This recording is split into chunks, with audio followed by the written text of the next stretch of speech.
नमस्कार। सवाल तो बनता है मैं आप सभी का स्वागत है और मैं हूं आपके साथ आयुष चित्रांश। यूपी में 7 चरणों के मतदान के बाद एग्जिट पोल को लेकर राजनीतिक गलियारों में चर्चा तेज है। सभी एग्जिट पोल में यूपी में एक बार फिर से बीजेपी की सरकार बनती हुई दिख रही है।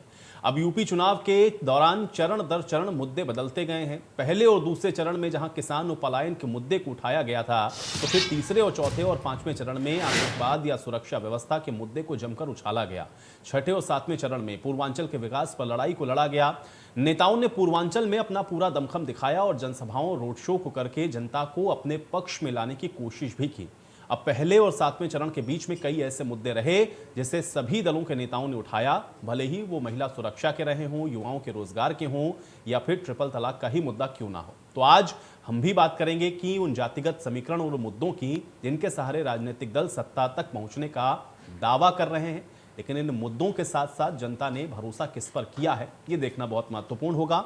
हालांकि एग्जिट पोल के अंदर भारतीय जनता पार्टी को स्पष्ट बहुमत मिलता हुआ जरूर दिख रहा है, लेकिन नतीजों का इंतजार भी करना है, क्योंकि ईवीएम खुलने के बाद ये बिल्कुल स्पष्ट होगा कि जनता किन मुद्दों के साथ गई है। क्योंकि चरण दर चरण आपने देखा कि किस तरह से जो मुद्दे हैं वो उठे हैं, पश्चिम से लेकर के और पूरब तक तमाम मुद्दों का जिक्र रहा, लेकिन कुछ मुद्दे ऐसे रहे जो कि इस पूरे चुनाव कैंपेन के दौरान आपको दिखा कि उन मुद्दों का जिक्र होता रहा, जिसमें नौजवानों को उनके रोजगार को लेकर के इस मुद्दे को जमकर आपने देखा कि विपक्षी पार्टियों ने उठाया।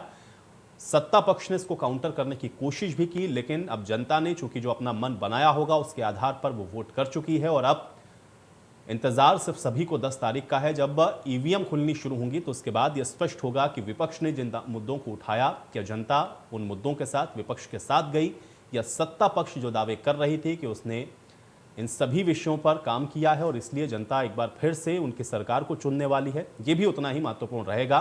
तो अब कुल मिलाकर के सियासी हलचल इस समय बेहद तेज हो चुकी हैं, क्योंकि सभी की जो निगाहें हैं वो अब काउंटिंग पर लगी हुई हैं। लोगों के अपने अपने दावे हैं, लोगों की अपनी अपनी बातें हैं और अलग अलग तरह से लोग इसको अपनी अपनी तरह से अब इसका विश्लेषण भी कर रहे हैं। लेकिन इन विश्लेषण के पीछे जो महत्वपूर्ण चीज़ें हैं उनको समझना बहुत ज़रूरी है, क्योंकि मुद्दों पर क्या ये चुनाव हुआ है, ये सवाल बहुत महत्वपूर्ण है। सवाल ये भी है कि मुद्दों के साथ साथ क्या जातिगत समीकरण ने भी इस बार बेहतर काम किया है। सवाल ये भी है कि दोनों ही तरफ से आप देख रहे हैं, क्योंकि जो लड़ाई है वो मुख्यतः आपको नज़र आ रही है कि मौजूदा सत्ताधारी यानी कि भारतीय जनता पार्टी और मुख्य विपक्षी दल समाजवादी पार्टी के बीच में है। और ऐसे में इस कांटे की लड़ाई में एग्जिट पोल जो बात कर रहे हैं उनको किस तरह से देखा जाए।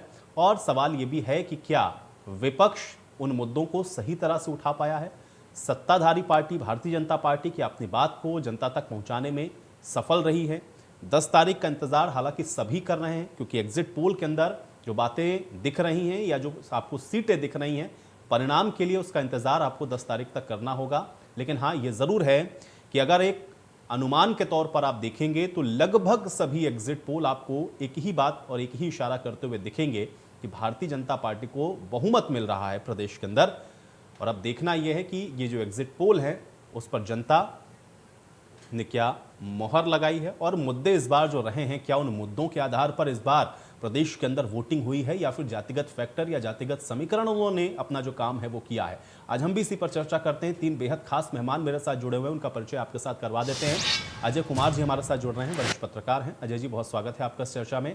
अमित पांडे जी हमारे साथ जुड़ रहे हैं, आप भी वरिष्ठ पत्रकार हैं। अमित पांडे जी, आपका भी स्वागत है। और रजा रिजवी जी हमारे साथ जुड़ रहे हैं, आप भी वरिष्ठ पत्रकार हैं। रजा रिजवी जी, आपका भी इस चर्चा में स्वागत है। सबसे पहले रजा रिजवी जी, आपसे ही मैं इस चर्चा की शुरुआत करूंगा, क्योंकि बहुत सारे चुनाव आपने तो देखे हैं, लेकिन इस बार जो चुनाव हम लोग 22 का देख रहे थे, एक बात बड़ी स्पष्ट तौर पर दिख रही थी कि ये समझ में नहीं आ रहा था कि हवा किस तरफ बह रही है या हवा किस तरफ चल रही है, इसलिए कोई भी खुलकर किसी चीज का आकलन करने को तैयार नहीं था। हालांकि एग्जिट पोल जब आए हैं तो उसमें कमोबेश हमको एक हम ये कह सकते हैं कि क्लैरिटी दिख रही है, जिसमें बहुमत भारतीय जनता पार्टी को दिख रहा है। अब आप इसका आकलन कैसे करते हैं, तो इन एग्जिट पोल का, और दूसरा इसके पीछे के कारण जो मुद्दे हैं या फिर जातिगत फैक्टर हैं या समीकरण हैं, आपको क्या लग रहा है कि इस बार 22 के चुनाव में क्या ज्यादा नजर आया है? आपकी पहले टिप्पणी मैं इस पर चाहूंगा। देखिए, ऐसा है, जो शुरुआती दौर में चुनाव लग रहा था और आखिर तक जो चुनाव लगा है, वो चुनाव लग रहा था कि समाजवादी पार्टी और भारतीय जनता पार्टी में बहुत टफ फाइट है। ये ज्यादातर लोगों के दिमाग में ये था कि भाई भारतीय जनता पार्टी में और समाजवादी पार्टी में टफ फाइट है उत्तर प्रदेश के 2022 के चुनाव में। और हमें लगता है कि यही टफ फाइट जो पहले चरण से लेके 7वें चरण तक रहा, तो कहीं ना कहीं जो बीएसपी का जो मूल वोटर था, ये मेरा एक आंकलन है, और आंकलन कोई जरूरी नहीं कि किसी वरिष्ठ पत्रकार का आंकलन बिल्कुल 100% हो, बिल्कुल। लेकिन हो सकता है कभी कभी आंकलन 100% हो भी जाते हैं। तो जो दलित समुदाय का वोट था, हमें लगता है क्योंकि जो मायावती जी हैं, उनका बहुजन समाज पार्टी में जिस तरीके से उन्होंने टिकट बांटे बड़े आराम से, बड़ी शांति प्रिय से, और बहुत जगह जहां सपा के लोगों को टिकट नहीं मिला, कैंडिडेट को किसी पार्टी से नहीं मिला, तो बीएसपी ने दे दिया उनको। वो एमएलए भी रहे, एक्स एमएलए रहे, तो उनको टिकट दे दिया। कई जगह जैसे रजौली में रुश्दी को दिया, जैसे शादाब फातिमा को गाजीपुर में दिया, तो कई ऐसे टिकट दिया। और आप देखिए कि मायावती बहुत मुखर होकर के, जैसे वो चुनाव में मुखर होकर के हेलीकॉप्टर उनके डेली उड़ते रहते थे, उस तरीके से इस निर्वाचन में अगर देखा जाए तो बहुत मुखर होकर के मायावती जी नहीं आई हैं। तो हमें लगता है जो उनका वोटर था, उस वोटर ने भी यही देखा कि टफ फाइट 2 चल रही है सपा में, और चैनल्स में भी ये बातें आ रही थी। जाहिर सी बात है, दलित समुदाय भी चैनल देखता है, अखबार पढ़ता है। तो हमें लगता है जब देखा टफ फाइट है, तो उन्होंने अपने वोट 100% तो नहीं गए दलित के वोट, लेकिन अच्छी संख्या में दलित के वोट भारतीय जनता पार्टी की तरफ चले गए, जिसका आंकलन नहीं हो पाया। समाजवादी पार्टी की तरफ चंद्रशेखर आए थे, आप समझिए, और चंद्रशेखर आए और अखिलेश से बात हुई, और उसके बाद अखिलेश से बात न होने के बाद वो संबंध नहीं बना, नहीं सीटों पे बैठ पाया गणित उन लोगों का, वो चले गए और खुद जाकर के जो है गोरखपुर से योगी जी के खिलाफ जो है वो चुनाव लड़ने लगे। तो मकसद कहने का है कि अखिलेश यादव ने जोड़ा, तो मौर्य को जोड़ा, स्वामी प्रसाद मौर्य को जोड़ के मौर्य को जोड़ा, सैनी को जोड़ा, पश्चिम में सैनी वोटर जोड़ा, फिर उसके बाद चौहान को जोड़ा, दारा सिंह चौहान को जोड़ा। लेकिन हमें लगता है कि दलित समुदाय पे बहुत रिसर्च समाजवादी पार्टी ने नहीं किया, और अगर इसको करना चाहिए था, क्योंकि ये भी एक समुदाय अच्छा वोट प्रतिशत इसका जो है वो यहाँ पर है, तो उस पर हमें लगता है रिसर्च नहीं हुआ। और यही जो हम ये जो ओपिनियन पोल और एग्जिट पोल आ रहा है, इस एग्जिट पोल के आधार पे हम कह रहे हैं कि ये भारतीय जनता पार्टी की जो बढ़त दिख रही है, उस बढ़त का जो है ये कहीं ना कहीं दलित समुदाय ने वोट दिया है। और उत्तर प्रदेश के चुनाव में जाति जो है, जातिगत जो है वो चुनाव हुआ है, और जात के आधार पर चुनाव हुआ है। अजय जी, आपका आंकलन क्या कहता है, और एक वरिष्ठ पत्रकार होने के नाते आप इस बार के इस 22 के विधानसभा चुनाव को किस तरह से देख रहे हैं? कौन से इश्यूज आपको लग रहा है काम करते हुए ग्राउंड पर दिखे हैं? जातिगत फैक्टर आपको लग रहा है कि बहुत मजबूती के साथ इस बार काम कर रहा था, इसलिए आंकलन करने में जो है बहुत दिक्कतें हुई, या उसके अलावा आपको लग रहा है कि जिन मुद्दों को उठाया जा रहा था उस पर कनेक्ट कर पाई है या जनता नहीं कर पाई है, इसलिए भी इसको आंकना थोड़ा मुश्किल हो रहा था? और अब जो एग्जिट पोल दिखा रहे हैं उसका भी आप आंकलन किस तरह से करते हैं? अजय जी, आपका रिएक्शन चाहूंगा मैं। देखिए, पहले तो मैं एग्जिट पोल का ही आकलन करूं। मैं बधाई देता हूं एग्जिट पोल करने वालों, उनका आभार व्यक्त करता हूं कि उन्होंने 72 घंटे भी कार्यकर्ताओं को ना आराम करने दिया, न्याय जो प्रत्याशी थे उनको विश्राम करने दिया। जो बढ़त में है हम उन्हें बधाई देते हैं, और जो सत्ता में आ रहे हैं जिनके बारे में एग्जिट पोल कह रहे हैं, उनको मैं उनकी सफलता की कामना करता हूं। और जिन लोगों ने वोट किया है उनको भी आभार व्यक्त करता हूं, और जिन कार्यकर्ताओं ने दौड़ भाग की, मेहनत की, लेकिन ये 72 घंटे भी बेचारे विश्राम नहीं कर पाए, आज खुशी मना रहे हैं। तो कुछ ऐसे हैं जो सत्ता में दावेदारी कर रहे हैं, वो थोड़ा सा मायूस है। खैर, इवेंट मैनेजमेंट वालों को भी बधाई देता हूं कि वो 2024 की तैयारी करें, और जो मीडिया मैनेजर्स थे उनके लिए भी आगे का रास्ता खुला। तो मैं एग्जिट पोल पर इसलिए ज्यादा विश्वास नहीं करता हूँ कि पिछले 4 चुनाव से मैं देख रहा हूँ कभी भी एग्जिट पोल उतने सटीक और सही नहीं हुए, अंदाजी करता रहा है। पंजाब का चाहे चुनाव रहा हो, चाहे राजस्थान का, पश्चिम बंगाल का। चलिए अजय जी, मैं माफी के साथ आपको रोकूंगा, मैं आपके पास अभी वापस आता हूं। इस बीच अखिलेश यादव कुछ कह रहे हैं, वो सुनवाते हैं अपने दर्शकों। वो कहीं ना कहीं परसेप्शन ये क्रिएट करना चाहते हैं कि हाँ भारतीय जनता पार्टी जीत रही है, जिससे वो चोरी भी करें अगर, वो भी ना पता लगे कि हाँ चोरी हुई है। इसीलिए अगर हमने वोट दिया है तो मैं अपने नौजवानों से, किसानों से और आम लोगों को कहूँगा कि उतनी हमारी जिम्मेदारी बनती है कि वोट को हम बचाएं। अगर वोट नहीं गिना जाएगा तो लोकतंत्र कहाँ जाएगा? और ये लोकतंत्र की आखिरी लड़ाई है। मैंने कई बार कहा कि उत्तर प्रदेश का चुनाव लोकतंत्र की आखिरी लड़ाई है। इसके बाद तो जनता को क्रांति करनी पड़ेगी, तभी बदलाव आएगा। इसलिए मैं अपने पार्टी के लोगों से और जो सच्चे ईमानदार, सच्चे सिपाही हों, सच्चे अधिकारी हों, सच्चे पत्रकार हों, कम से कम आगे आएं और लोकतंत्र को बचाने के लिए खड़ा हों। और मैं अपनी पार्टी के लोगों से कहूंगा कि जब तक काउंटिंग न हो जाए तब तक कम से कम ये नजर रखें और लगातार निगरानी रखें कि कैसे वोट बचाया जा सकता है, कैसे जहां पर मशीनें रखी हैं कोई किसी का आना जाना ना हो। ये लोकतंत्र के लिए बहुत ही खतरे का समय है। जो दल हार गया, अब उसके बस में यही है जो अब करने जा रहे हैं।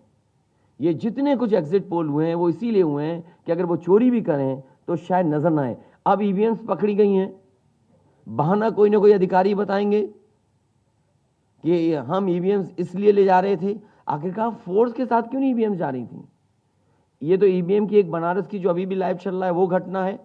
बरेली में एक स्ट्रांग रूम से बाहर नगर पालिका की कचड़े की गाड़ी में, जिसका नंबर UP25 DT 9166 में 3 बक्से सील पकड़े गए। जो सील बक्से थे, एक बक्से में सादा बैलेट पेपर था तथा 2 बक्से में मोहरें, रजिस्टर तथा सील करने वाला सामान था। करीबन 500 बैलेट पेपर पकड़े गए। इसी तरह सोनभद्र का है कि सोनभद्र में भी बड़े पैमाने पे चीजें पकड़ी गई। वो भी लोग समझ में आ गया तो उन्होंने देखा, SDM को रोका। SDM घोरावल जनपद सोनभद्र में खाली मत पर अपनी गाड़ी से पॉलिटेक्निक कॉलेज ले जाते हुए पकड़े गए। क्या सफाई देगी सरकार? इसीलिए मैंने कहा प्रमुख सचिव मुख्यमंत्री आप जानकारी कर लें। अगर आपके DMs कोई जानकार हैं, उन्होंने खुद बताया है कि वहां से लखनऊ से फोन आ रहे हैं कि जहां पर भारतीय जनता पार्टी हार रही हो वहां पर काउंटिंग स्लो हो और रात तक काउंटिंग लेकर के जाइए।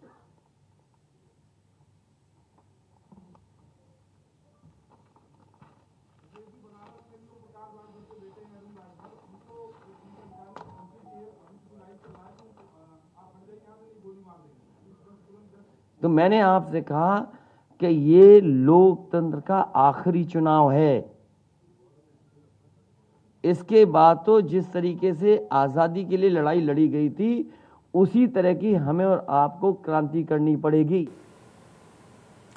तो अखिलेश यादव को आप सुन रहे थे लोकतंत्र का आखिरी चुनाव बताते हुए ईवीएम की सुरक्षा में सभी को लग जाना चाहिए, ये बात अखिलेश यादव ने कही है। हम इस विषय पर भी चर्चा करेंगे, लेकिन उससे पहले आपको दिखाते हैं कि इस बार के जो एग्जिट पोल हैं उसमें यूपी की महिलाओं का पक्ष क्या रहा है, ये आपको समझना इसमें जरूरी है।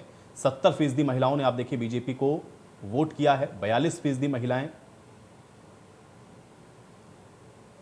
15% समाजवादी पार्टी के साथ, BSP के साथ 10% और कांग्रेस के साथ 5% और अदर्स 0% आपको इसमें दिख रहा है। ये महिला वोटिंग का परसेंटेज है जो हम आपको इस समय दिखा रहे हैं। तो ये अगर फैक्टर्स काम कर रहे हैं तो जाहिर बात है कि जो एग्जिट पोल दिख रहे हैं वो नतीजों में भी आपको कन्वर्ट होते हुए दिखेंगे। लेकिन अभी आप अखिलेश यादव को भी सुन रहे थे। अब चूंकि एग्जिट पोल पक्ष में नहीं है इसलिए लोकतंत्र की आखिरी लड़ाई है, और अगर पक्ष में मतदान नहीं होता है या पक्ष में समाजवादी पार्टी की अगर सरकार नहीं बनती है तो फिर देश में क्रांति करनी पड़ेगी। जैसे अंग्रेजों को भगाया गया था उस तरह से क्रांति करनी पड़ेगी। इस तरह की बातें अखिलेश यादव कह रहे हैं। लेकिन लोकतंत्र के अंदर जनता ने अपना जो मत किया है उसका मुझे लगता है कि सम्मान नेताओं को करना चाहिए, और इसके अलावा जो भी नतीजे आते हैं उनको स्वीकार करना चाहिए।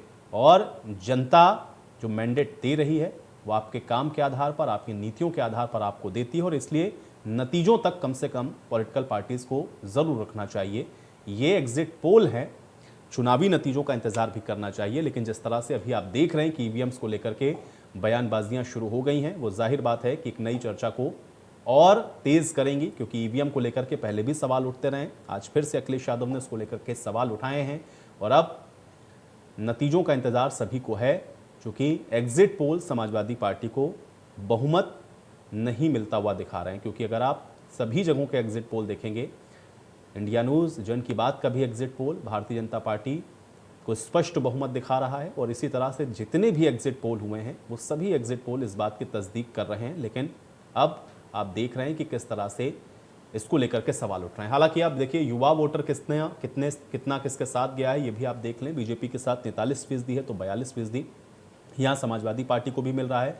बहुजन समाज पार्टी के साथ 8% है, कांग्रेस के साथ 5% है और अदर्स को भी 2% युवाओं ने वोट किया है।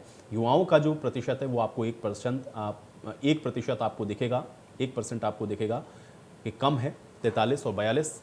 लेकिन ये तमाम ऐसे फैक्टर्स हैं जो कि इस बार काम कर रहे हैं और इसीलिए इस बार के जो एग्जिट पोल हैं उसमें जो आपको दिख रहा है वो अब सीटों में कितना कन्वर्ट होता है, इसके लिए सभी को 10 तारीख का इंतजार है। एक बार फिर से चर्चा में वापस लौटते हैं, सभी मेहमान मेरे साथ बने हुए हैं।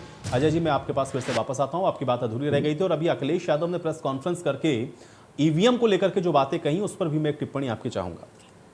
देखिए, अखिलेश यादव अगर कह दें तो हताशा की बात है, उनको परिणाम तक जो है या 10 तारीख तक इंतजार है। लेकिन उन्होंने एक बात जो कही वो कहीं न कहीं से चिंता वाली बात है कि लोकतंत्र खतरे में है और अंतिम चुनाव है। ये बातें अखिलेश को अब इस मौके पर मैं जहां तक समझता हूँ कहने की शोभा नहीं। एक बड़े नेता के रूप में वो उभर रहे हैं।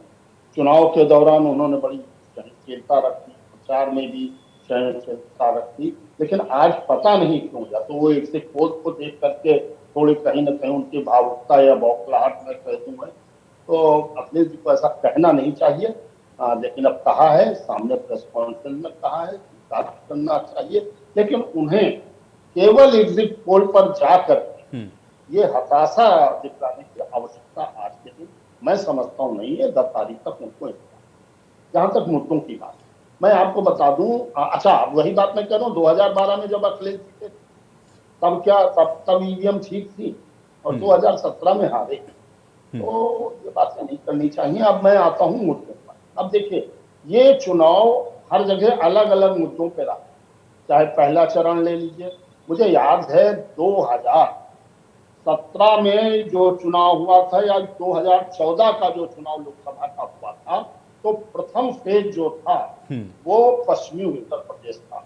और उस समय 2013 में जो दंगा मुजफ्फरनगर में हुआ था, जिसमें जाट मारे गए थे, जाटो मारे गए थे और दूसरे वर्ग के लोग भी मारे गए थे, लेकिन सबसे ज्यादा उसमें जाट, गुजर और जाटो मारे गए थे। उस समय ना तो अजीत सिंह देखने गए थे जाटवा लोगों को, ना जाटों को देखने मायावती गई थी, और अल्पसंख्यकों के लिए मुझे कहने में कोई भी संकोच नहीं है, आजम खां वहां गए थे उस समय, और उनके मुख्य सचिव जो उस समय के थे जावेद उस्मानी, जाकर के किस किस तरीके से उनकी सेवाएं की थी, पीड़ित परिवारों को कितना पैसा दिया था। जबकि दूसरा प्रभावित वर्ग जो था, जो जिसकी ज्यादा हानि धन जन और मकान की हानि हुई, तो उसको कोई नहीं। तो वो एक पीड़ा वहां अल्पसंख्यक के मन में जो है वो विद्रोह भरा हुआ था, और जो बहुसंख्यक थी उसके मन में पीड़ा था। उसका लाभ मोदी जी ने 2014 में उठाया था पश्चिमी उत्तर प्रदेश में, और वही बात 2017 के चुनाव में। लेकिन इस बार वहां मुद्दे दूसरे हो गए। योगी जी जाकर के वही पलायन का मुद्दा और वो सब करते रहे, लेकिन वहां की जनता और वहां का किसान अपने दुख दर्द से पीड़ित था। किसानों पर क्या अत्याचार हुआ, गन्ना मूल्य का भुगतान हुआ नहीं, तो वहां का मुद्दा बेसिकली मुद्दों से किसान का मुद्दा, किसान की नाराजगी पश्चिमी उत्तर प्रदेश। लेकिन धीरे धीरे जैसे आए वैसे योगी जी की वहां की टोन, जब आगरा मथुरा में आए तो वहां श्री कृष्ण जी का और वो बढ़ाने का और वो सारी चीजें आ गए। होते होते जब आप वाराणसी में आते हैं तो वहां पर काशी विश्वनाथ और सारी चीज मैनेजमेंट वहां हो जाए। तो हर जगह मुद्दे बदले हैं, लेकिन एक मुद्दा इस बार चला, मैं हर जगह कह रहा हूँ, एक मुद्दा चला है, वो था शासन का और राशन का। राशन और शासन वाला मुद्दा महिलाओं के बीच बहुत चला। उनको लगा कि सुशासन है, हमारी बेटियां आ जा रही सुरक्षित है और हमको राशन मिला। हालांकि राशन हर वर्ग को मिला, तो ऐसा नहीं गरीब, जितना गरीब तबका था सबको मिला, लेकिन एक वर्ग ने, ग्रामीण क्षेत्रों की महिलाओं ने स्वीकार किया। लेकिन उसी के बीच नमक खाने और नमक वाली हलाली वाली बात आ गई, जिससे बाद में क्लैरिफाई किया गया। लेकिन ये शासन प्रशासन और राशन का जो मुद्दा आया, उससे जो है कहीं ना कहीं महिलाओं में जागरूकता रही, और महिलाओं में जागरूकता लाने का काम कांग्रेस की प्रियंका ने भी किया। जी। लेकिन वो मुद्दा उतना नहीं चल पाया जितना प्रशासन, राशन और शासन का था। वो मुद्दा महिलाओं ने कहा कि हाँ, हमें शौचालय मिल गए हैं, हमारे लिए अच्छी बात है। जी जी। लेकिन भ्रष्टाचार भी एक मुद्दा रहा है, महंगाई भी एक मुद्दा रहा है। नवयुवक जो थे उन्होंने बिल्कुल कहा कि साहब जिस तरह से महंगाई हो, लोग तो ये भी कहते हैं आ जाने जो 10 तारीख के बाद पेट्रोल के दाम देखो किस तेजी से बढ़ते हैं। लोगों को ये भी मन में कहीं ना कहीं आशंका है कि जिस तरह से पेट्रोल के दाम दिन प्रतिदिन बढ़ते थे और चुनाव की घोषणा के बाद बिल्कुल कम गए, 1 रुपया भी नहीं बढ़ा, तो आज भी मतलब देखा, आज और कल से पेट्रोल पंपों पर लाइन लगी हुई है कि कहीं 10 तारीख के बाद अचानक पेट्रोल पंप के दाम 10 से 15 रुपए न बढ़ जाए। तो ये चीजें हैं, लेकिन मुद्दा हर जगह अलग अलग रहा है। सुरक्षा का मुद्दा रहा है, दूसरा बुलडोजर अपना मुद्दा लेकर के चला रहा है। सबसे बड़ी बात यह है कि चुनाव के क्या परिणाम होंगे, वो मैं केवल एक बात आपसे कहना जी चाहूंगा। जी जी। योगी जी ने 2 मिथक इस उत्तर प्रदेश में रहे हैं, 2 मिथक। एक 1947 से लेकर के आज तक का एक मिथक रहा है कि कोई मुख्यमंत्री लगातार दूसरी बार शपथ नहीं ली है, किसी भी मुख्यमंत्री, चाहे वो गोविंद वल्लभ पंत हो, सीबी गुप्ता हो, संपूर्णानंद हो, सुचेता कृपलानी हो, हेमवती नंदन बहुगुणा हो, नारायण दत्त तिवारी हो, और ले करके अखिलेश यादव तक। और हम अखिलेश यादव तक योगी जी की तो मैं बात नहीं करूंगा, मुलायम सिंह ने या मायावती ने, किसी भी मुख्यमंत्री ने उत्तर प्रदेश में लगातार शब्द है मेरा जी जी कि जी। एक बार शब्द है बीच में कोई दोबारा शपथ नहीं ली है, उसके बाद शपथ ली है। और दूसरा एक मिथक है कि जो मुख्यमंत्री नोएडा गया है वो 4 महीने, 5 महीने, 6 महीने में उसको अपनी कुर्सी गंवानी पड़ी। योगी जी ने एक मिथक तोड़ दिया, 5-6 बार नोएडा गए और कुर्सी पर आज की तारीख तक बने। मैं चाहता हूँ वो दूसरा मिथक भी तोड़े कि लगातार दूसरी बार वो शपथ ले। एग्जिट पोल यही बता रहा है, लेकिन एग्जिट पोल कितने सत्य होंगे, बिल्कुल। क्या होगा। और अजय जी, 10 तारीख का इंतजार मुझे लगता है सभी को करना चाहिए, हालांकि एग्जिट पोल तो सिर्फ एक रुझान भर है। अमित जी, आपका आंकलन क्या कहता है, और एक अखिलेश यादव ने अभी जो प्रेस कॉन्फ्रेंस की उस पर भी आपकी टिप्पणी। अमित जी एक बार अनम्यूट कर लें, मुझे लग रहा है आपका माइक म्यूट है शायद। जी, मैंने कहा अजय जी ने इतने बढ़िया तरीके से, इतने विस्तार से इन सारी बात को रखा है। जो अखिलेश जी की बात है, अखिलेश जी को इस समय जाहिर करता है, नो डाउट बहुत ही बढ़िया तरीके से उन्होंने पूरे चुनाव में बहुत संयमित तरीके से चीजें उन्होंने करी। जो चुनाव में जो पश्चिमी उत्तर प्रदेश से जो चुनाव शुरू हुआ था, जिसमें सब मान रहे थे कि अखिलेश यादव और आरएलडी ने चमत्कार किया है, बहुत ज्यादा सीटें वहां पे अपने लिए अर्जित करी हैं, लेकिन सेकंड फेज आते आते, थर्ड फेज आते आते 2 चीजें मुझे लगता है कि आखिरी के दौर में जो लॉ एंड ऑर्डर के मुद्दे पे भारतीय जनता पार्टी पूरी तरीके से तटस्थ थी। सारी पार्टी उसी पे फोकस थी कि हमारा लॉ एंड ऑर्डर और बुलडोजर सटीक तरीके से काम कर रहा है। वहां तक आते आते अखिलेश जी का एक ये बयान, पुलिस एक तो ये भी बड़ा लोगों के मन में जो उनकी छवि बनाई गई थी या जो पीछे छवि रही थी, उसको आधार मान करके लोगों के मन में एक बात आई। और एक आखिरी में एक और मुद्दा कि 6 महीने तक कोई नहीं होगा, पहले हिसाब होगा। जो बात आप छुपा रहे थे, बचा रहे थे, वो बात खुल करके चीजें आने। देखिए, एग्जिट पोल पे जो सवाल उठ रहा है, और ये स्वाभाविक भी है, एग्जिट पोल 100% सही नहीं होते, लेकिन सही भी होते। यही बात अगर आम आदमी पार्टी के लिए पंजाब में हो रही है, तो कहीं ना कहीं वहां एक जनमानस था इस तरीके का। उत्तर प्रदेश में कभी ये बात क्लियर नहीं हुई, जैसे कि 2017 के चुनाव में हो रही थी कि भारतीय जनता पार्टी, या इसमें ये ऐसा नहीं हो रहा था कि इस बार जो है वो Samajwadi party clear cut majority पे आएगी। समाजवादी पार्टी के तमाम लोग, तमाम नेता वो खुद ये बात कहते थे कि लड़ाई जो है कांटे की है, हम हर एक सीट पे कहीं ना कहीं संघर्ष करते हुए दिख रहे हैं। जो क्लियर कट मेजॉरिटी आनी चाहिए वो नहीं है। उसके पीछे सरकार का जो प्रशासन, उसकी नाकामी और उपलब्धि वो जनता तय करेगी, लेकिन सरकार भ्रष्टाचार के किसी भी आरोप में, मुख्यमंत्री की जो छवि थी वो, और लॉ एंड ऑर्डर, जो ये 2-3 इशू थे जो सबको सूट कर रहे थे कि नहीं यार ठीक है, सरकार काम कर रही थी, 2 साल उनका कोविड में चला गया। और महिला मतदाता जो सुरक्षा के नाम पे सबसे ज्यादा सजग थी, उसका एक एडवांटेज उनको मिला, और यही दर्शाता है एग्जिट पोल में।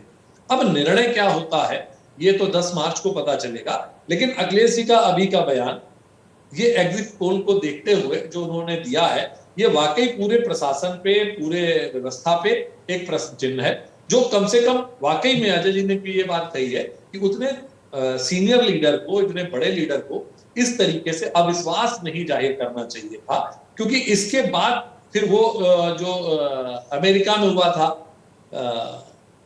जी, हार के प्रेसिडेंट था वो, फिर उन्होंने जो है पूरा उनके समर्थक आ गए और उन्होंने व्हाइट हाउस में कब्जा कर लिया। हाँ, वो एक मतलब ये एक दूसरे तरीके की परंपरा चली जाएगी कि साहब हम हार स्वीकार नहीं करेंगे, या इस तरीके की कोई बात हमारे खिलाफ साथ ये भी कह रहे हैं कि फिर तो सत्ता को हटाने के लिए क्रांति करनी पड़ेगी, जैसे अंग्रेजों को हटाने के लिए करनी पड़ेगी। मैं यही कहना तो चाह रहा हूं, मैंडेट का अपमान हुआ ना। 12 में आप आए थे तब भी किसी ने क्रांति नहीं करी कि चलिए आपको हटा देते हैं। और ये सारी बातें वो खुद समझ रहे हैं कि चीजें देखिए, ये इस सारी बातों में आप ये मान के चले 30%, 32% वोट पहले भी आपके साथ था, तो भीड़ होना एक स्वाभाविक है।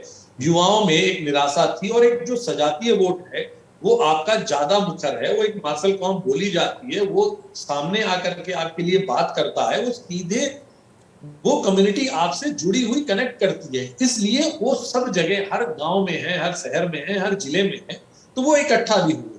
और एक और चीज इसमें जोड़ना चाहूंगा जो कहीं ना कहीं हमें लगता है कि छूटती है, क्योंकि एक बात सारे लोग कह रहे थे कि देखिए साहब, इस बार के चुनाव में जो MY फैक्टर है वो बहुत महत्वपूर्ण है, और ये दोनों एक जगह संगठित होकर वोट कर रहे हैं। तो आप ये बात समझें, अगर ये आप बार बार ये मैसेज देंगे या ये मैसेज जाएगा, तो कहीं ना कहीं जो दूसरे लोग हैं उनके भी जहन में इस तरीके की बात आएगी, और जो उससे छोटी जातियां हैं, इनसे जो जिनको लगता है कि इनके सरकार में आने से हमारे को इस तरीके से प्रताड़ना मिलेगी या इस तरीके से हमें कुछ समस्या हो सकती है, तो वो फिर एक मुश्त होकर के वोट करते हैं।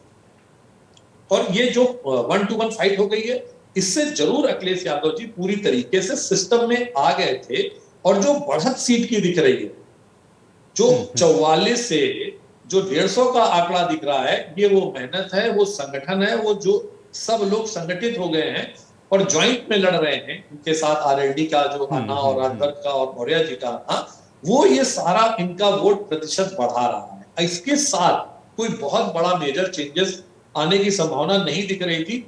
और ये बात आप अगर मीडिया कर्मियों में भी देखेंगे तो सभी ने ये कहा कि लड़ाई जो है वो कांटे की है, टक्कर है, लेकिन क्लीन से किसी भी पार्टी ने या किसी भी न्यूज चैनल ने क्लियर कट मेजॉरिटी में समाजवादी पार्टी को आगे नहीं किया था। मायावती का साइलेंट एक वोटर है, वो पिछली बार भी उनके साथ था, और वो ब्राह्मण वोटों के सहारे एक अपनी पॉलिटिक्स में तेजी से उन्होंने उभार किया भी था, लेकिन समय से पहले उन्होंने वो मैटर उठाया, तमाम मुद्दों को लेकर के वो ब्राह्मण सम्मेलन किए, लेकिन वो जो जान फूकने वाली बात थी वो उसमें नहीं फूक पाए। और उनका वोटर और मायावती का एक स्टेटमेंट भी जो आया कि जहां पर अगर समाजवादी पार्टी का प्रत्याशी जीत रहा है और हमारा प्रत्याशी हार रहा है, और वो किस तरीके का टेंटेड था या कांटेड था नहीं कहा जा सकता, लेकिन उसका भी एक असर था। और दलित वोटर बहुत हद तक जो है भारतीय जनता पार्टी के साथ, सरकार के साथ गया। और अजय जी की बात को ही आगे बढ़ाते हैं कि जो महिला और राशन, ये दोनों मुद्दे जो है सरकार को वापस लाने में बहुत हद तक कारगर साबित होते दिख रहे हैं। बाकी के निर्णय तो 10 को भी पता चले। बिल्कुल बिल्कुल, 10 तारीख का इंतजार हम सभी को है। मैं आप लोगों के पास वापस लौटूंगा। इस बीच ग्राफिक के जरिए एक बार अपने दर्शकों को ये दिखाते हैं कि अलग अलग चरण में या फिर अलग अलग रीजन में जो वोटिंग का परसेंटेज है या फिर कितने प्रतिशत जो मतदान है वो हुआ है और किस चरण में कितना वोट पड़ा है, ये भी आप पहले समझ लें।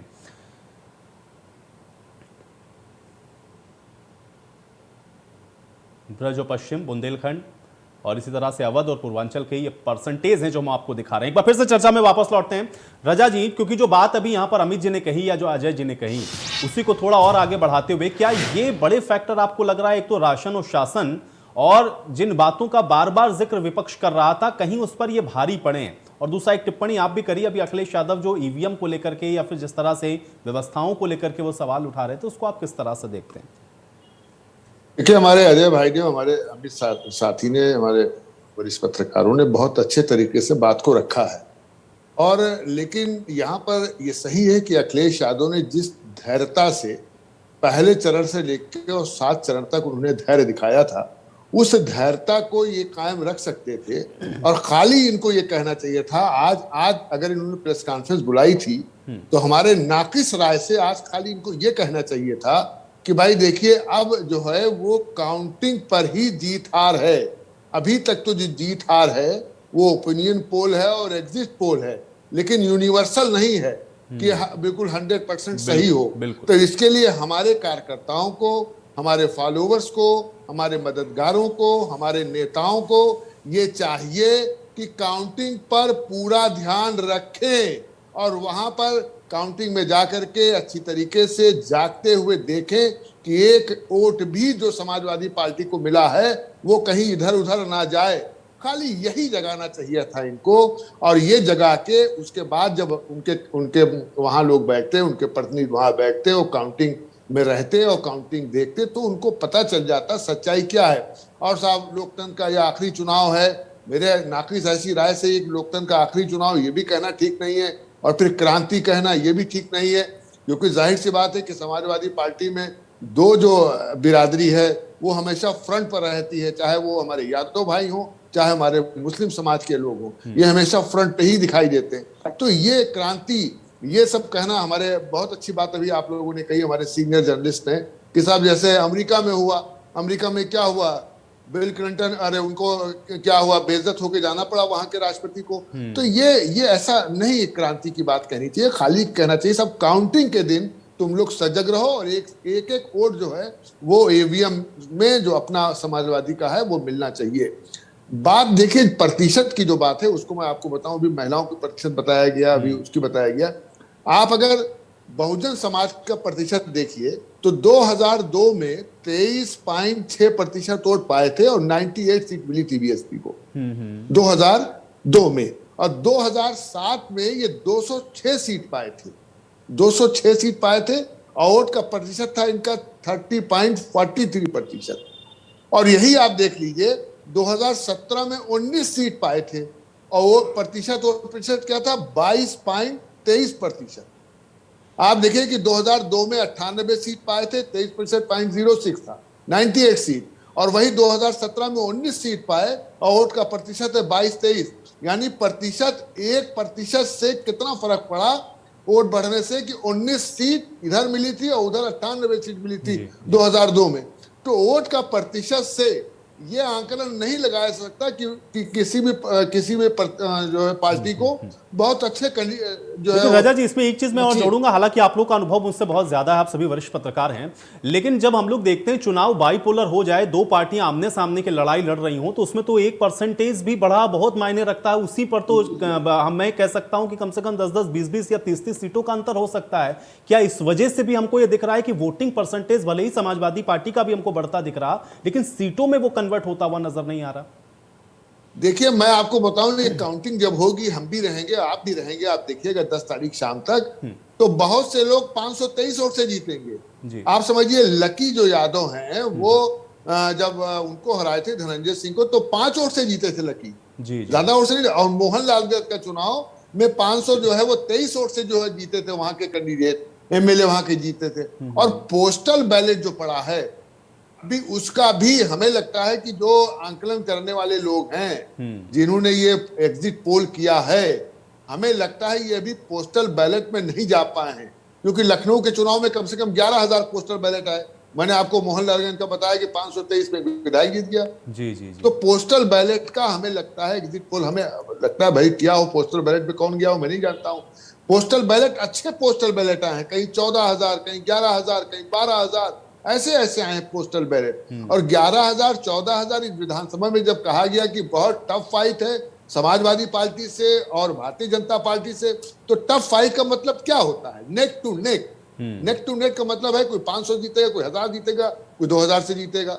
तो वो एक ये पोस्टल बैलेट भी मेरा ख्याल है कहीं ना कहीं निर्णायक पोजीशन पे होगा। 1, 2, 10, 15 सीट पर ये असर डालेगा, 15-20 सीट पर जरूर असर पड़ेगा। चुनाव बहुत ही शांतिपूर्ण से हुआ है, बहुत अच्छे तरीके से हुआ है, इसके लिए बधाई देना चाहिए निर्वाचन को भी और पुलिस तंत्र को भी। लेकिन जिस तरीके से इलेक्शन कमीशन कह रहा था, कई जगह होल्डिंग लगवाया उसने कि साहब 80% जो है वो मतदान हो, और लेकिन उसने कहीं ना कहीं मॉडल जो है वो पोलिंग बूथ बनाया, गुब्बारे लगाया और कारपेट बिछाया रेड, और फिर सेल्फी पॉइंट बनाया, सब बनाया, लेकिन उसका कहीं बहुत असर नहीं दिखा वोट का प्रतिशत बढ़ने में। हमारा तो ये ख्याल है जिस दिन वोट पड़ रहा था, हर चरण में सवेरे नगर पालिकाओं की गाड़ी मोहल्ले में घूमती, चलो भाई सब लोग वोट दो, चलो वोट दो, जागो वोट दो, चलो वोट दो। और ये जो नारा आ गया था कि पहले मतदान फिर जलपान, मेरे हिसाब से ये नारा बिल्कुल गलत था। पहले जलपान फिर मतदान होना चाहिए, क्योंकि मैं 60-65 साल का आदमी, अगर मैं कुछ खा के नहीं जाऊंगा घर से और लंबी लाइन में लगा रहूंगा तो मालूम हुआ हमें चक्कर आ गया, हम गिर पड़े वहां। तो ये कौन सा नारा है कि पहले मतदान फिर जलपान। और रजा जी, बहुत सारी जलपान। खबरें इस तरह से आई, जो कि वोटिंग वाले दिन लगातार हम लोग कवर कर रहे थे, बहुत खबर इस तरह से आई कि लोग लगे हुए लाइन में बेहोश हो गए, गिर गए।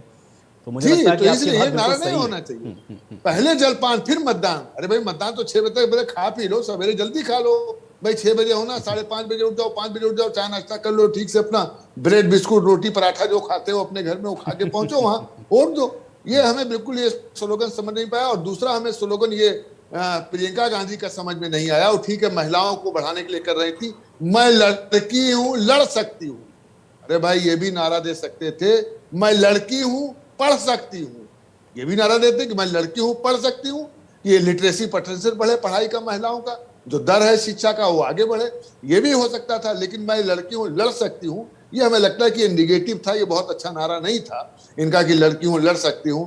लड़कियों की शादी होती है, ससुराल में जाती हैं, कैसे देखे अलग होते हैं, सब मालूम हुआ, पति पत्नी अलग हो गए, सास ससुर बेचारे बूढ़े बैठे हुए हैं, इंतजार करते हैं, देखते हैं कोई हमें चाय दे दे, कोई नाश्ता दे देते, जो समाज का एक चलन है। अच्छे भी लोग भी हैं, ऐसा नहीं है, अच्छे लोग भी हैं, बुरे भी लोग हैं। तो ये नेगेटिव नहीं होना चाहिए मेरे विचार से। अजय जी, एक चीज मुझे बताइए, चूंकि हम लोग ये देखते हैं और खासतौर से ग्राउंड के ऊपर भी, या फिर अखिलेश यादव जी भी जिस बात का जिक्र कर रहे थे, उनकी रैलीज में भीड़ दिखती है। तो अपनी पार्टी के नो डाउट वो एक सबसे बड़े चेहरे हैं, सबसे बड़े वो नेता हैं, इसलिए उनकी रैली में वो भीड़ आना स्वाभाविक। दूसरा ये है कि जब 44 से हम देख रहे हैं कि वो सीटें, हम तो एग्जिट पोल में भी देख रहे हैं कि वो 150 तक जा रही हैं, तो इसलिए वो मोमेंटो भी दिख रहा है कि समाजवादी पार्टी के पक्ष में मुखर होकर के लोग कह रहे हैं कि नहीं, इस बार हम परिवर्तन को चाहते हैं। लेकिन क्या उस नब्ज को पकड़ने में कहीं थोड़ी दिक्कत हो रही है, या उसको शायद अखिलेश यादव भी नहीं समझ पा रहे हैं कि 44 से बढ़ रहे हैं, इसलिए ये मोमेंटम दिखाई पड़ रहा है, इसलिए थोड़ी सी निराशा उनको आज नजर आ रही है, या फिर इस तरह की बातें जो उन्होंने कही। इसके अलावा भी और इसका आकलन आप किस तरह से करते हैं अजय जी? देखिए, मैं फिर वही 2017 पे जाता हूँ। उस समय अखिलेश की जो स्थिति थी, पारिवारिक विवाद था, घर में कलह थी, और इस कारण उनके कार्यकर्ता भी हताशा में थे, पारिवारिक तो था। लेकिन इस बार ऐसा कुछ नहीं था। जिस तरीके से उन्होंने जैन से वहां समझौता किया और लोग उनकी पार्टी में भी शामिल हुए, तो ये लग रहा था कि अखिलेश बहुत तेजी से आगे बढ़। और जहां तक मैं बताऊं, पश्चिमी उत्तर प्रदेश में उनका मत प्रतिशत बढ़ा होगा, आएगा, कोई दिक्कत की बात नहीं है। और इस बार अखिलेश अपने मन से सब कर रहे थे, किसी की राय लेने वाले भी नहीं। जहां जहां भी था, उन्होंने अगर मंच से एक वर्ग विशेष की दूरी बनाई कि साहब हमारे मंच पे ऐसा ना आवे, जो दूसरा बड़ा तबका है वो कुछ हो। दूसरा, उन्होंने माफियाओं से दूरी बनाई। अगर किसी को टिकट भी मदन भैया को देना था तो अपने सहयोगी दल से कहा, उन्होंने दे दो। या राजा भैया के बारे में उन्होंने जो कहा, वो सारी चीज अखिलेश ने बड़े प्री प्लान से, मैं तो आपसे बताता हूँ, कहीं अपने पर MY का भी ठप्पा उन्होंने नहीं लगने दिया। उनकी सभाओं में गया, मैंने देखा उनके यहाँ कबर की भीड़ भी खूब पड़ी, उनका कार्यकर्ता भी खूब निकला। लेकिन क्या एग्जिट पोल से आज वो क्यों बौखला गए, मैं समझ नहीं पा। और मुझे जहां तक लगता कि ये राय उनको आज किसी ने दी होगी। अभी तक वो राय अपनी चाचा की नहीं मानते थे। एक चाचा है उनके यहाँ, बड़े राय पीर है, हो सकता है उन्होंने भी परसों अपने कार्यकर्ताओं को एक लेटर जारी किया कि आप देखिएगा बैलेट पेपर न बैलेट बॉक्सेस न बदलने जाएं और ये सारी चीजें। लेकिन आज जिस तरह की बात अखिलेश ने की, मैं समझ सकता हूँ कि ये कहीं न कहीं हताशा उनकी प्रकट हो रही है। पश्चिमी उत्तर प्रदेश में बहुत अच्छा उनका परफॉर्मेंस रहा, धीरे धीरे हो रहा, लेकिन उनकी भीड़ हुई। वाराणसी जैसे में आखिरी दिन 6 तारीख 5 तारीख को जो उनकी भीड़ थी, सहयोग या दुर्भाग्य से मैं वहां मौजूद था, अच्छा लगा। लेकिन आज जो उन्होंने किया वो ठीक नहीं किया। अमित जी, एक चीज मैं आपसे और जानना चाहूंगा, क्योंकि यहां पर बार बार यह जिक्र हो रहा है और खासतौर से वेस्टर्न यूपी में यह कहा गया और आप लोगों ने भी कहा कि जब वहां वोटिंग शुरू हुई पहले चरण में तो ये आकलन किया गया कि वहां प्रदर्शन बहुत अच्छा हो रहा है, क्योंकि जयंत चौधरी के साथ गठबंधन में वहां पर वो लड़ रहे हैं। किसान वाला एक फैक्टर जो कि कहा जा रहा था काम कर रहा है, जाटों को लेकर के भी कुछ बातें कही गई।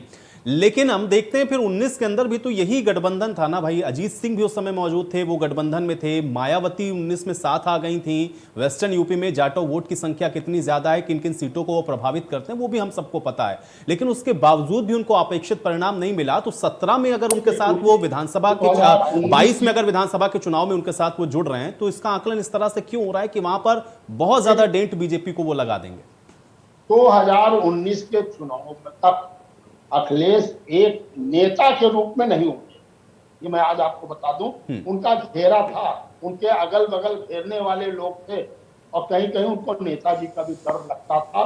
शिवपाल अलग थे, सारी चीजें थे। तो एक नेता के रूप में, एक प्रखर नेता के रूप में वो 2019 में उभर नहीं पाए। फिर 2019 में उनका साबका किससे था? मोदी जी से। 2019 का चुनाव लोकसभा का चुनाव था, तो मोदी की तुलना में अखिलेश कहीं नहीं। आज उन्होंने योगी से अपनी तुलना की और वो बुलडोजर से अपनी तुलना की और गुल्लू से कहा कि गुल्लू को खिलाते, मतलब इस तरह की चीजें जो योगी जी कहते थे उसका सटायल और सटीक जवाब अखिलेश देते। लेकिन अजय जी, मोदी फैक्टर तो काम कर ही रहा ना। मोदी फैक्टर को नकार तो सकते ही नहीं है, चाहे विधानसभा का चुनाव हो चाहे लोकसभा का चुनाव है। मोदी ने तो जो उनका अपना खुद का वोट बैंक है वो भी बना लिया है। सही है कि योगी फैक्टर से मोदी ही फैक्टर यहाँ रहा और यही कारण है कि अंतिम चरण में मोर्चा जो है मोदी जी ने ही संभाला बनारस और पूर्वांचल का। जी जी जी चीज है। लेकिन एक बात कहीं ना कहीं भारतीय जनता पार्टी के कार्यकर्ताओं के मन में भरी हुई थी। मैं आज बताता हूँ, उनके कार्यकर्ताओं का मेरा कोई सम्मान नहीं हुआ इस 5 साल में। विधायकों का जो अपमान हुआ कि उनको धरने पर बैठना पड़ा, इसके लिए मोदी जी जिम्मेदार नहीं थे, उसके लिए योगी जी जिम्मेदार रहे। तो पहली बार संसदीय इतिहास में सत्ता पक्ष के 100 से अधिक विधायक धरने पर बैठे और पहली बार उन विधायकों को मनाने का काम मुख्यमंत्री ने नहीं किया, बल्कि एक अपर मुख्य सचिव के पीए फोन करते थे विधायकों को कि आप क्यों नाराज हैं। मुख्यमंत्री जी जानना चाहते थे तो सीतापुर के एक विधायक ने तो डपट किया था जी जी कि तुम कौन होते हो, बात करनी है तो योगी जी करें।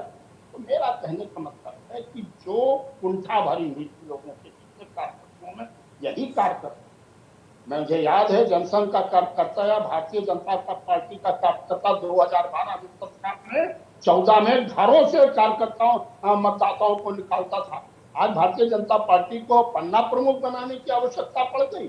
एक एक पन्ना प्रमुख को एक एक पन्ने के लिए 5-5 हजार रुपए देने पड़े अपने कार्यकर्ताओं।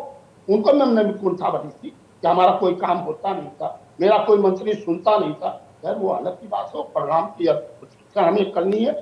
लेकिन अखिलेश ने जो आज कहा, पता नहीं किस हताशा में कहा, मुझे भी लगता है कि किसी के बहकावे में ये बात कही या थी।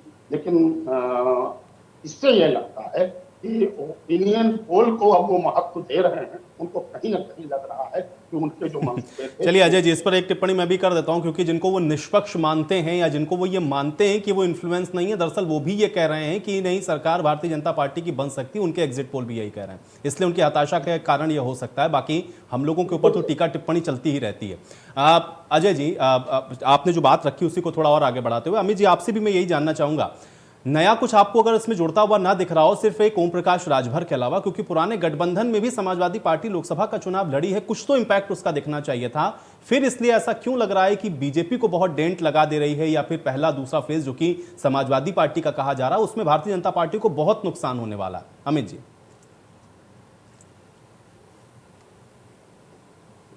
अमित जी अनम्यूट कर लें, मुझे लगता है माइक म्यूट है आपका।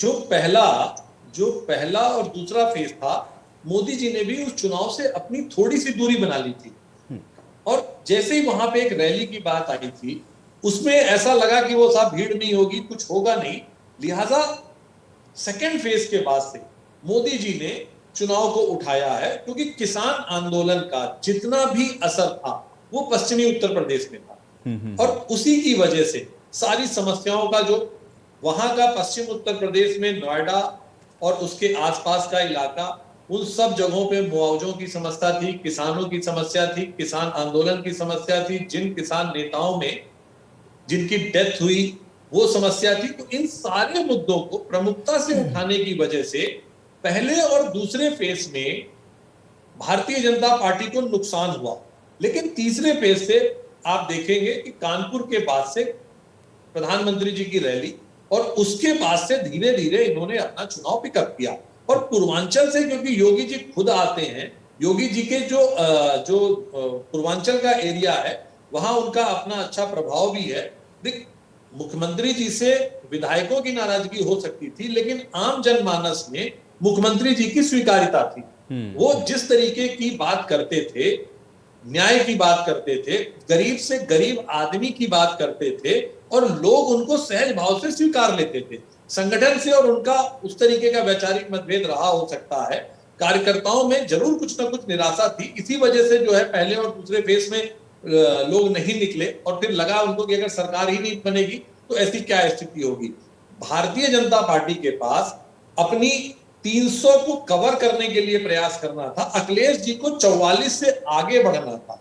अखिलेश जी जो है अच्छा चुनाव लड़ रहे थे, इसमें कोई दो राय नहीं है, उसी की वजह से वो आज इतना बाहर आपको आगे बढ़ते हुए नजर आ रहे हैं। लेकिन क्लीन स्वीप होने की स्थिति कहीं नहीं थी, क्योंकि भारतीय जनता पार्टी का लॉ एंड ऑर्डर इस प्रदेश की सबसे बड़ी समस्या थी, उसको उन्होंने बहुत प्रमुखता से डील किया। और जो बुलडोजर की बात होती है, पहले जब अपराधी क्या होता था, जेल गया, जमानत कराया, बाहर आ गया, लेकिन उन्होंने जो एक नया कंसेप्ट इजाद किया बुलडोजर का, बुलडोजर से जब उनकी संपत्ति उन्होंने ढानी शुरू करी, दोबारा उसको आर्थिक नुकसान पहुंचाना शुरू किया, जबकि बड़ा क्रिटिसाइज हुआ कि साहब कानून अपने हाथ में ले रहे हैं, लेकिन क्या जनता में जो लोग प्रताड़ित थे इन माफियाओं से, एक उसका मैसेज गया कि यार ये आदमी किसी की मानने वाला नहीं है। मायावती जी ने अपने यहाँ एक सांसद को अरेस्ट किया था, उसकी चर्चा आज तक लोग करते हैं। और ये जो मुख्यमंत्री जी ने काम किया अपराधियों की और ऐसे लोगों की संपत्ति जब्त करना, उससे एक बहुत बढ़िया मैसेज गया, और आम जनमानस में नीचे लेवल पे गरीब तबके पे जिसको लोग गाली देके भगा देते थे, उसके जहन में ये बात आ गई कि यार ये मुख्यमंत्री जो है ये न्याय की बात करता है, ये किसी से इन्फ्लुएंस नहीं होता, इसको विधायक या इसके कार्यकर्ता कन्विंस नहीं कर सकते। आप देखेंगे कि भारतीय जनता पार्टी के लिए भी जब सरकार थी तो कोई 2 गाड़ी 5 गाड़ी लेकर के जो शहर में घूमने का कंसेप्ट पीछे की सरकारों में लोगों ने देखा था कि थानों में जा करके और इंस्पेक्टर से अपनी मनमर्जी का कराना, वो इस तरीके के कृत्य आम जनमानस को देखने को नहीं मिली। उसका एडवांटेज इस सरकार ने, अब अगर ये सरकार उनकी बनती है, दोबारा बनती है, तो योगी जी का ही ये लॉ एंड ऑर्डर ही ज्यादा महत्वपूर्ण होगा। और मोदी जी का करिश्मा और मोदी जी का व्यक्तित्व तो स्वीकार्यता है पूरे देश में है, और आगे पीछे क्योंकि जातीय समीकरण हमारे उत्तर प्रदेश में बहुत जबरदस्त है। कई जगह पर ये जो बात अभी रजा साहब भी कह रहे थे कि जातीय समीकरण इतना महत्वपूर्ण है कि कई जगह समाजवादी पार्टी ने जो प्रत्याशी दिया है उससे कुछ लोग नाराज हैं, तो उनके पास चॉइस नहीं है। भारतीय जनता पार्टी के साथ भी यही समस्या हो रही है कि कार्यकर्ता कहीं पे उत्साह, तो इसलिए उतना माहौल वाला चुनाव नहीं दिख रहा था। और ये साइलेंट वोटर, जिससे जो लोगों के टच में नहीं है, बाजार में नहीं है, जिससे आप बात नहीं कर पा रहे हैं, ये उनका इफेक्ट है। अब बंद जवान में सभी लोग कह रहे थे कि देखिए सरकार किसकी आएगी, जिसने अच्छा काम किया है उसकी आएगी। बेरोजगारी जरूर इस प्रदेश की एक समस्या के रूप में निकाला गया, पशु की एक समस्या जो है बहुत विस्तृत रूप से लोगों को बताई गई, लेकिन इन सारी चीजों के बावजूद अखिलेश यादव की रैलियों में भीड़ थी, वो उसके पीछे हम उनकी सजातियां देखते हैं, क्योंकि जो उनकी जाति के लोग हैं, जो युवा है, बहुत सारे युवा जो और भी अदर जाति के हैं, वो मुख्यमंत्री के साथ सहज हैं। अखिलेश जी लोगों को बाई नेम नेताजी की जैसे बुला लेते हैं, उसका भी बड़ा इम्पैक्ट होता है कि एक बार हम नजर के सामने पड़ जाएं, हमारा राजनीतिक कद बढ़ जाएगा।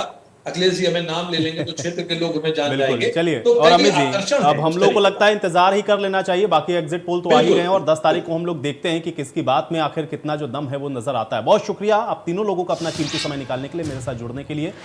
सवाल तो बनता है मेरे साथ फिलहाल इतना है।